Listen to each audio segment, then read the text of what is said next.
Cold drinks are officially on the menu, and an espresso martini is a sophisticated, indulgent cocktail classic. As with any coffee style, always use freshly roasted beans, which is essential for getting the full flavor potential. Select Espresso Martini from the drinks menu.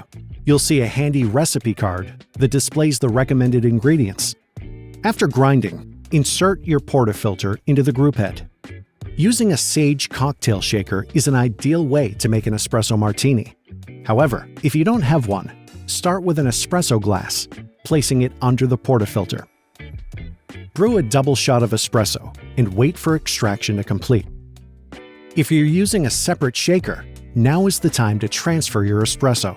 Next, fill the shaker 3/4 full with ice. Add 20 ml of vodka or dark rum, 20 ml of coffee liqueur, and 10 ml of sugar syrup. Secure the lid firmly and shake vigorously, around 10 to 15 seconds, before serving into a martini glass. Garnish with a few coffee beans to serve. Now, all you need to do is enjoy. Experience cafe-quality cold drinks made easy with Sage.